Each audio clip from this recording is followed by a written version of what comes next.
On today's episode, Liz and I are joined once again by Dr. Chelom Leavitt, and we're excited to have her back. This time, we're talking about emotional intimacy, something that sits right at the heart of strong marriages. Chelom shares helpful science-backed insights to help both men and women better understand and strengthen emotional intimacy, which happens to be one of the strongest predictors of sexual intimacy in a relationship. We talk about vulnerability, healthy and unhealthy patterns couples fall into, and some very practical things you can start doing today to build deeper emotional connection in your marriage. Dr. Leavitt is a professor in the School of Family Life at Brigham Young University. She researches how mindfulness is linked to sexual functioning and satisfaction. Her research explores couples' experience during sex and what factors contribute to connection. She runs interventions that teach couples how to slow down and be more aware and create greater connection during sex. She regularly blogs for Psychology Today, as well as ChelomLeavitt.com, and shares with readers the latest research on meaningful sex, slowing down to experience greater connection, and being more curious in romantic and sexual relationships. Dr. Leavitt is married to David Leavitt, and they are the parents of 9 children. We hope you enjoy the show.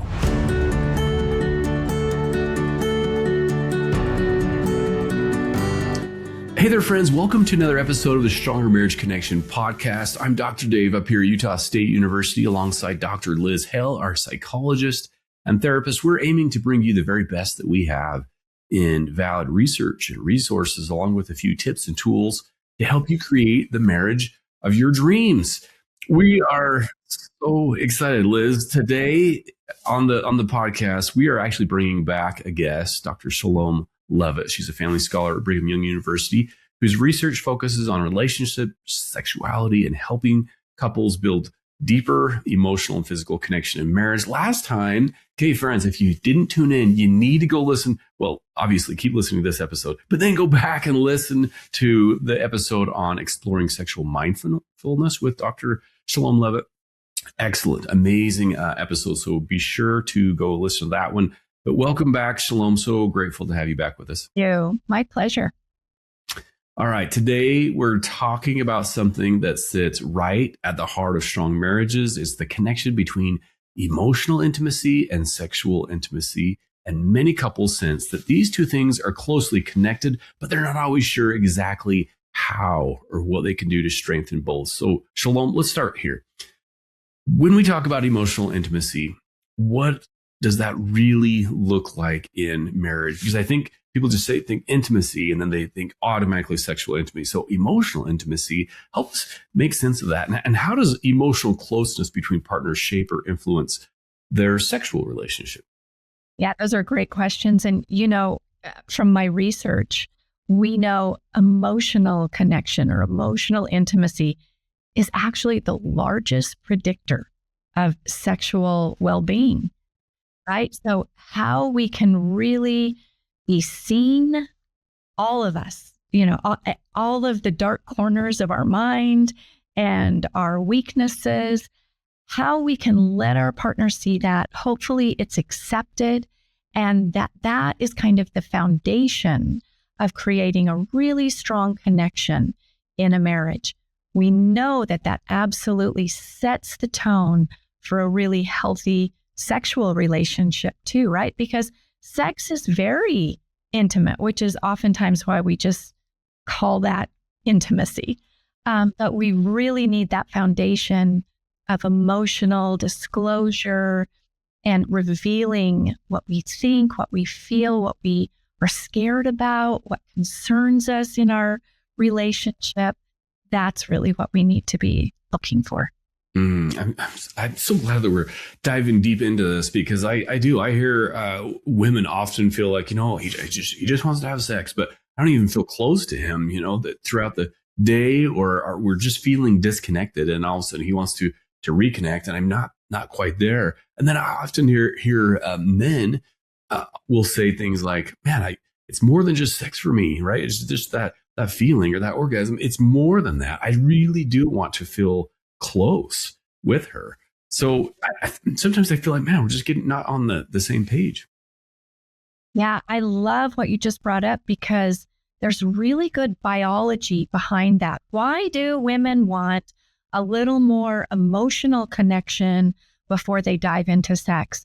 And the reason is women need higher levels of oxytocin, which is what we get when we talk about the relationship and our feelings and why we fell in love and all of those things.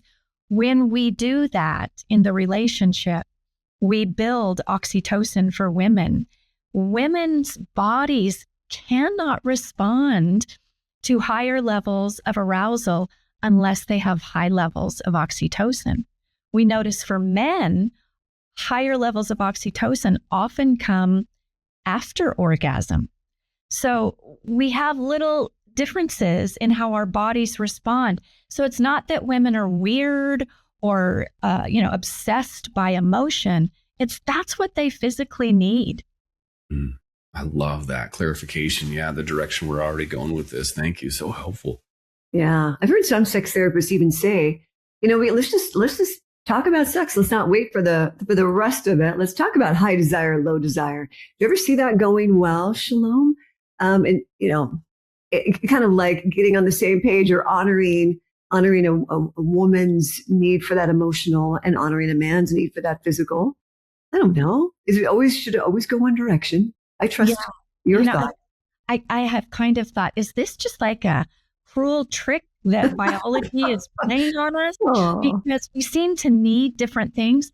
But I think the real underlying value of these very different, the focus that men have and the focus that women have in general, I think what it actually does is it creates this developmental experience that partners can have if they will, like you said, Liz, really honor what each other is feeling, what our needs are. That takes an awful lot of communication. And sometimes that's tricky for couples. It's like, ooh, that's too vulnerable. I can't really reveal that about myself. And it's like, yeah, no, this is exactly the work of marriage. Mm-hmm. Yeah, that's really beautifully said. So when we feel emotionally connected, desire seems to come more naturally. What do we know about how emotional connection influences sexual desires over time? What happens in the timeline of marriage? Yeah, I love that. I'm sure you guys are aware of the research that it's a little dismal when you think of some research that just says, oh, sexual satisfaction just goes down over the length of your relationship. However, really wise researchers have dug into that a little more and seen that there's a group that breaks off and they really intentionally focus on connection, right? This emotional connection, and their relational and sexual satisfaction actually keeps increasing. So over time, we need to see investing in the emotional quality of our relationship. We need to see that as an investment in sex 10 years from now, right? In how we're going to really connect with each other down the road. Well, that's beautiful, isn't it? Yeah. And let's dive into that. I love this this direction that we're going. So some couples, they just assume, emotional intimacy, it should just happen automatically because we love each other. But we often know it takes intentional, mindful for another word, effort to make this happen. So I'm curious, what are some practical ways, that you share with students or others that can create this, this nurture, this emotional intimacy in relationships? I love that it's the foundation you mentioned. And so people are, I'm sure, curious, okay, so how do I do that? Yeah, great question. I know a lot of people have said this. It's very true. It's the small things. It's when the two of you come back together after a day apart, and how do you connect with each other? I know Gottman's research says, take that 5-10 minutes and connect. David Schnarch gives a recommendation to have a long hug with each other, a 5-minute hug, which seems short, but actually that's pretty long to just be there with each other. Notice what you're feeling in that 5 minutes together. Don't talk, just notice what you're feeling. Be present with this person that you love. And yet sometimes we have hiccups and bumps in the road and even big things that we have to face. And so how am I responding physically, emotionally to this reunion with my partner? And then whatever it is that you noticed, talk about that. Talk about, hey, you know what? I said some short things to you this morning, or you left and I felt like we were pretty distant. Let's mend that, right? So every day repairing, every day mending what the gap is. We'll be right back after this brief message.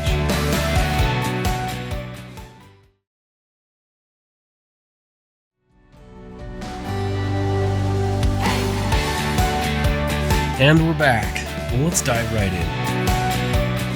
I love that, Chelom, that you talk about some of those. It is the little things. And I feel like it's like, but aren't you going to give me something grand? But it really, truly is. My wife will just send me a text once in a while, just a little check-in. We phone call at least once a day at work, just to check in. But little texts back and forth. Hey, babe, thinking about you, love you. Or just that little micro connections throughout the day instead of, don't see you at all. And all of a sudden, you come home and you want to give me a hug and a kiss or something. So it's these little drops, drip of emotion. That's a perfect example. I sometimes give my students the example of, I did this when we were younger in our marriage, and I was just thinking of all the things I loved about my husband. And so I wrote this big list of all the things I loved about him. And then I just cut it up into little strips, and I hid it everywhere in his stuff, in his glove compartment, his shoe, his wallet. And it was really sweet because for the next couple of weeks, he would find them. And then, like you're saying, text me or give me a call and say, this made my day. Thanks. Things like that. Yeah. Easy. Doesn't have to cost money. No. I think for me, what it communicates is that you're thinking of me, right? Of all the things in your busy day, whether she brings me, my favorite soda drink or whatever at work, or I'll leave her a little sticky note, just on her steering wheel before I leave. And it just means, hey, that person is actually thinking about me. Of all these other distractions because we get so busy, that feels good to be that, hey, you're still I'm on your mind, even when I'm not there. You matter. Yeah. And that they went out of their way. I've thought so much about that mindfulness, regulating breathing you talked about last time you were on, Chelom. And I thought, how do I suggest that to my husband? Because I think 5 minutes is a very long time. That's a long time, quite frankly, because we will touch and pinch and, grab, but it's going to be kind of short and sweet and meaningful to me. But I love this idea of 5 minutes.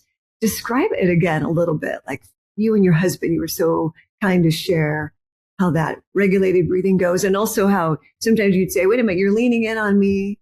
Let me come back on your own 2 feet. Yeah. Yeah. So that was actually a mindful hug that I was describing.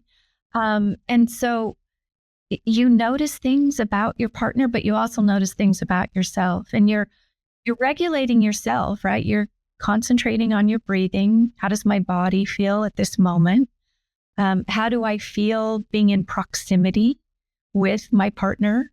And so you're noticing things about them. Yeah. Like in our example, he was leaning on me, and it did kind of irritate me after a while. And so that was one of the things we talked about afterward. Like it revealed some things, some dynamics that needed to be addressed so that we could be closer and deeper with each other. I'll give you one other one too, Liz, is maybe just when you are going to sleep, you're laying down in bed and you can just look at each other for a couple of minutes. And again, regulate your breathing, notice what their breathing is. In fact, some couples can even slow breathing to kind of the same pattern. And again, it just gives you a little check-in with them. You notice how your bodies are responding to one another, which makes your body feel safe to feel emotions that might be underlying, right? Might have been tamped down for a little bit, that need to surface and get resolved. Mm-hmm, mm-hmm. Beautiful. I love that. And I can just see my husband looking at his watch, 5 minutes. He teases me. minutes. Yeah. It's just so cute. Yeah. That's so. How do you teach your students or couples to? How do you introduce it? Is just this, or how could I introduce it to him, or listeners introduce it to their partners who may not be joining them on this podcast? Yes. It's just a really intentional behavior. Our body actually takes in so much more information than we are always aware of. And so kind of slowing your body down, getting in touch with, how do I feel? And some people will feel it in their gut or their heart, or it may be thoughts that kind of surface, but we hold tension. And so this is a way to kind of relax with each other. So everybody needs to relax. You would enjoy it if it was just, pitched as, here's a few minutes to just tap into what it is you're actually experiencing. I love that. It's really vulnerable, isn't it, to bring up a new idea, new suggestion, or I'd love for you to listen to this podcast with Dr. Chelom Leavitt, and she has this great idea. Vulnerability, I love that. It certainly goes hand in hand with deepening our connection and relationships. How does being vulnerable with each other help strengthen both the emotional connection and the sexual intimacy, Chelom? Yeah, I think when we are emotionally vulnerable with each other, what we're really saying is, I'm here for you, and I want you to see all of me. I want you to really know deep in my soul who I am. I'm not going to hide things from you because I trust you enough to keep that safe. It's kind of like this soft underbelly we all have. We can give our partner a really good sucker punch if we want to. But what we do is we say, nope, I'm going to open up to you and I'm going to be vulnerable. And I hope that you will treat that with gentleness and kindness and love. And when we create a pattern like that, boy, this becomes the person we can say anything to, hopefully in love, right? We're not like misusing this, trying to manipulate, but instead we're just saying, here are fantasies I have, here are fears I have, and I'm placing them trustingly in your hands. Mm. Oh, that's beautifully said. Mm-hmm. That touches my heart. Yeah. Wow. Well, Chelom, I'm curious, in your research and in your work with couples, are there certain habits or patterns that you see in couples who stay emotionally close over the years?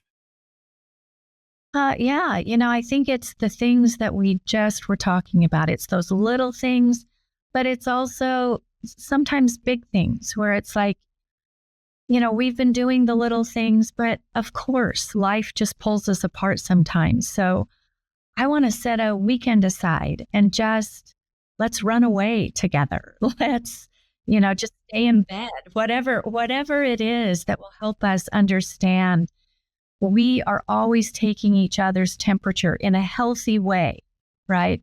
In a way that's saying, I feel like you've had a lot of stress the last few weeks or months, or you lost your parents recently. And I want to just let you know I'm there for you. I'm going to pick up the slack, right? It's that constant, like that dance that we create with each other where it's like, I'm sensing what the moves are that you need, and the same is happening for me.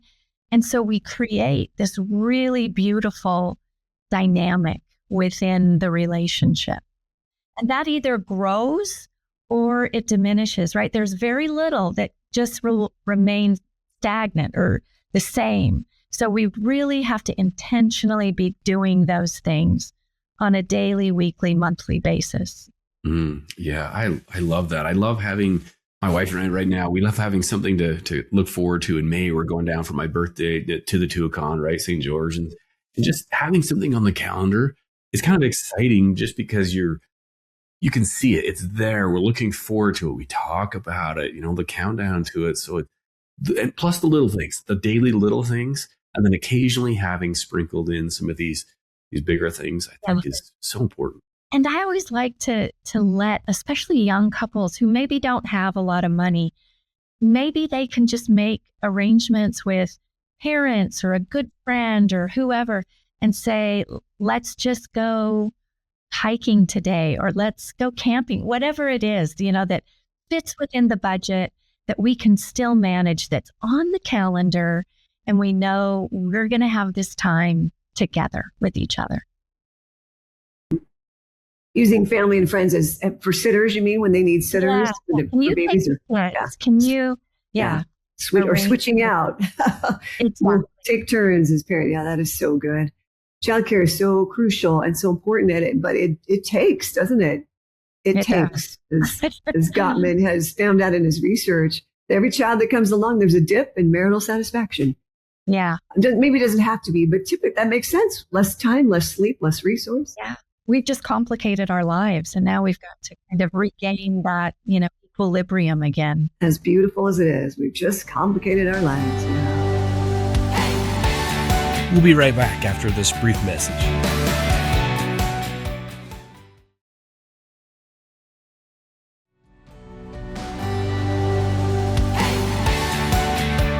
And we're back. Well, let's dive right in. Shalom, when emotional intimacy is strong, many couples believe that sex feels more meaningful and connecting rather than just physical, as we've said. Why does emotional intimacy change the way couples experience sexual intimacy? Let's just deepen that a little bit. Yeah. I suggested this at the beginning. There are physical reasons why we need emotional intimacy. Certainly, as oxytocin increases, we both are going to feel connection with each other, safety. Women are quite vulnerable in sex for a number of reasons. And so we know that women are testing the waters a little bit to see, am I safe in this relationship to share my body in this vulnerable way with my partner, right? And so emotional intimacy creates that safety. It creates heightened oxytocin for both the man and the woman. And that actually helps us relax our muscles, kind of sink into arousal a little better than we can if we're feeling heightened stress and anxiety. And so emotional intimacy is just like this lubricant, right, for the whole relationship. It creates a really smooth, safe place for me to engage in sex and greater emotional intimacy and all of those things, right? Trusting my partner is so critical. Yeah, it is crucial, isn't it? Hard to do anything if you can't have trust. That's right. Yeah.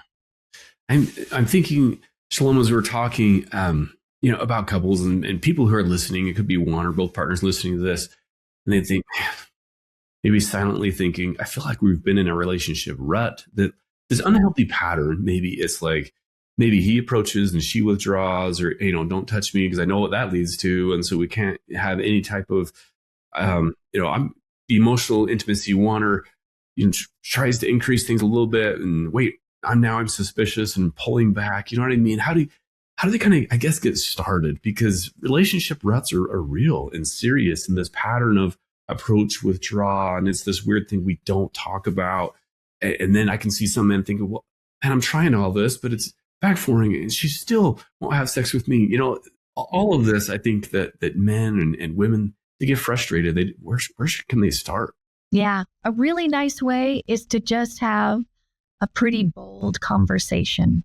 I love Esther Perel. Dr. Perel says something like, passion is created when one of the two partners will interrupt patterns that are being set, right, in the relationship and introduce something new. So I could say to my partner, I'm taking sex off the table, right? Let's take that off the table. I just want to have a conversation with you about things I've noticed in our relationship. And I love you so much. I want to be here, and I want to help us move out of this rut, right? This pattern that we've established where either I'm approaching or I'm avoiding or whatever it is.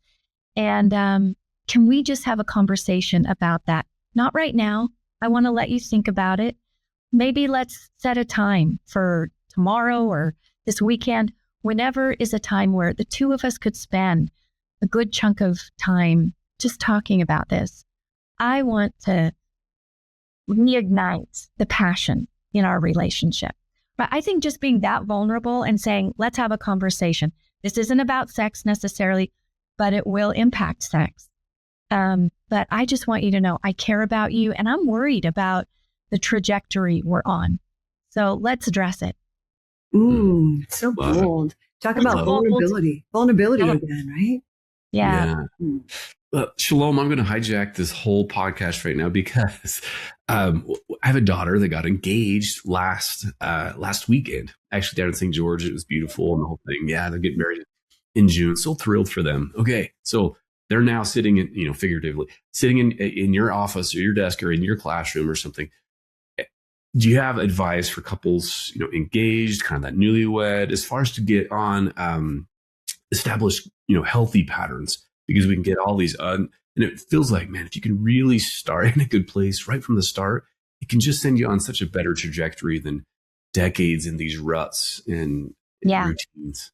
Yeah. And you know what? You just reminded me, I was just teaching at a conference of a bunch of therapists across the country, actually. They were coming in from everywhere. And they were pretty consistently reporting that midlife couples were coming into their offices, and it was usually the wife that was just saying, I'm done. This isn't fun. I don't want to have sex with him. I don't feel like I've been seen our whole marriage. And so I'm kind of, I'm out. And it starts with how you begin your marriage, right? It starts right from the beginning. How are we establishing a pattern of really seeing each other? And I often say, especially for, couples in our culture, we often are waiting to have sex until marriage. And then it's like this deep dive into sex that first night or that first week. And I just give the advice, you do not have to have sex on your wedding night, especially when you've been reserving so many of those behaviors until you were married. Instead, really be vulnerable with each other and take it slowly and make sure that both of you are really having a safe place to talk about what you want, how you want to see this move forward, and what would help meet your needs. Now, we know that men in every study that ever was have a higher desire than women do for penetrative sex. But that's a really lovely thing. And we shouldn't shame men over that. We should actually say, lovely that you have that constant drive and focus on that kind of a connection. Women in almost every study that ever was have this higher emotional connection need. And so that's lovely. Let's not shame them. Let's actually honor those two things and say, how can we let these work together and kind of create this upward cycle that I'm meeting your emotional needs. And of course, that leads into me wanting to share my body in the relationship, right? And then we have this just positive feedback loop that helps couples really meet needs, feel connected, and not create these negative patterns of, how come you're so, sex crazy, and how come you're so cold? And when we start pointing fingers, that's when things go downhill. Mm-hmm. Yeah. Wow. Thank you. That is great advice, isn't it? Because to go from no to go, that is not easy. So just that permission, because I don't think we don't give that often enough. Like it doesn't have to be that first night. That seeing each other naked is going to be amazing. And just go from there, right? Lots of things to do in between, the penetrative sex and just starting out your sexual relationship. Mm-hmm. We'll be right back after this brief message.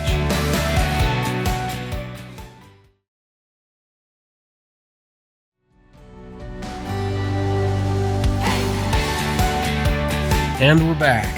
Well, let's dive right in. We get caught up, I think, as we get older and marriage continues on, we still get caught up in the frequency of sex, Chelom. Can you please set the record straight? Do we need to be worried about frequency? What's the real concern? Yeah. So, the normal bell curve of how frequently people have sex is anywhere from about once a month to every day. So if you're somewhere in there, you're normal, according to research. When I start to be concerned, as far as research, is when a couple hasn't had sex for the past few months. If someone hasn't had sex in the past 90 days, I usually remove them from my study because I know other serious issues are going on. And so for me to just see normal trends, they're going to skew my data. And so I think that Emily Empett up in Canada did a really nice research article that showed that where we see the highest relationship satisfaction is at about once a week. When we have more than that, it starts to actually diminish a little bit. Somebody maybe is having sex more than feels good. And so that actually has diminishing returns. So I think we just want to see that, is this happening often enough that we are regularly connecting with each other? But if we get hung up on the frequency, on the numbers, then we're probably not paying attention to the deeper level connection. Mm-hmm. I'm curious, Chelom, if you had, just a listenership of just men, what advice, what is there a tip or advice? And then the same thing with women. You just get women in a room and you're like, okay, women, here's my go-to, I don't know, advice, one or two, but is there kind of a message that you could capture the world and say, okay, if they would just understand this, what would you say to each? Great question. I have, let me think. Yeah, I guess to men, and I'm kind of going on averages here, but men are generally the ones that are initiating more and that have a higher desire. I would say pull back once in a while and give space for your wife to initiate. That's really important for her to have that buildup of desire, and then she gets to initiate, and let her know how much you love it when she initiates anything. It doesn't have to be penetrative sex. It can be initiating cuddling, initiating a conversation that's intimate, right? And just let her know how much you really appreciate that. And to women, I would say, understand that it's difficult sometimes for your husband to be emotionally disclosing.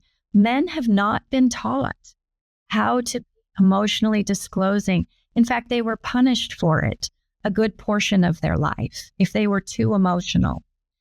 And so really making sure that that is a safe place for him to bring up concerns, and then making sure that he knows through your affection, your physical affection, how much you value what he contributes to the relationship. So I think it's really just seeing each other for where we're at, and then honoring it. Mm-hmm. Yeah, great. Yeah. So Chelom, I know that you talked a little bit about this at the beginning with some of and throughout our discussion about some of the little things that couples can do just to strengthen that emotional intimacy. How would you summarize some of those, practical things that couples can do for each other? Focus on the little things, on the daily things. If you go a day without, giving quite a few positive messages to your spouse, things are going to, go downhill quickly. So be sure that you're paying attention to the small things, have those check-ins, and then have occasional big things that help you get away and really reconnect on these deeper, meaningful levels. Chelom, if listeners want to find out more about you, and they're going to, your research and the work you're doing, what's the best place to find you, my friend? Please remind us. Yeah, on Instagram, you can find me at Dr. Chelom Leavitt, just Dr. Chelom Leavitt. And then my website is Dr. Chelom Leavitt. And we have lots of, additional follow-ups to this conversation, and we love what you guys are doing. So we'll probably even post a few things from this if that's okay. Oh, yeah. Yeah, please do, for sure. Yeah, Chelom, we love these discussions. You have so much great information to share. As you know from last time, we like to ask all of our guests a couple of questions. I don't know if you remember your answer from last time, so we'll ask the question again, right? What the first is the key to a stronger marriage connection, specifically maybe talking about that emotional side of intimacy. What would you suggest? I would say be generous, be really willing to give and to create a safe environment. Awesome. Love it. And the second one, somewhat related perhaps, and we call it the takeaway of the day. Is there a take-home message that you hope our listeners will remember from our discussion today? Yeah, I would say invest in your future marriage by really being emotionally vulnerable now and creating that strong foundation. Yeah, love it. Yeah, Liz, what about you? What's your takeaway today? Yeah, along those same lines of giving ourselves permission to have those vulnerable conversations of, even you gave the example, Chelom, of I'm worried about us if we continue on the same trajectory, whatever that trajectory might be, lack of sexual connection or lack of emotional connection, lack of time. I thought that was really beautiful. And Dave, what about you? What stands out most to you from our conversation today with Dr. Chelom Leavitt? I love this. I think going back almost to the first thing that Chelom said, and that is emotional intimacy is the strongest predictor of a happy, healthy sexual relationship. Maybe, did I get that right, Chelom? As far as that, it's really foundational. And so I sometimes feel like that couples will, especially men, maybe I'll pick on myself, look past that and say, you know what, but not in a manipulative way. It's like, okay, if I just do this and I'll get this in return, because I think that's unhealthy. But it's just this giving without an expectation of a return. Does that make sense? Just because I love her and I want to check in, or hey, what should we do for us today? Or let's go grab a favorite snack or something together where we can just chat in the car. Those little things. Am I getting that right, Chelom? 100%. Yeah, that was a great example too. Well, Chelom, we sure appreciate you. Thanks so much for coming on and sharing more about such an important topic for couples. We appreciate you. My pleasure. Thank you. All right, friends, that does it for us. We'll see you again next time on another episode of the Stronger Marriage Connection podcast. And remember, it is indeed the small things that create a stronger marriage connection. Take care now. Thanks for joining us today. Hey, do us a favor and take a second to subscribe to our podcast and the Utah Marriage Commission YouTube channel at Utah Marriage Commission, where you can watch this and every episode of the show. Be sure to smash the like button, leave a comment, and share this episode with a friend. You can also follow and interact with us on Instagram at Stronger Marriage Life and Facebook at Stronger Marriage. So be sure to share with us which topics you loved or which guests we should have on the show next. If you want even more resources to improve your marriage or relationship connection, visit strongermarriage.org, where you'll find free workshops, e-courses, in-depth webinars, relationship surveys, and more. Each episode of Stronger Marriage Connection is hosted and sponsored by the Utah Marriage Commission at Utah State University. And finally, a big thanks to our producer, Rex Polanis, and the team at Utah State University, and you, our audience. You make this show possible. The opinions, findings, conclusions, and recommendations expressed in this podcast do not necessarily reflect the views of the Utah Marriage Commission.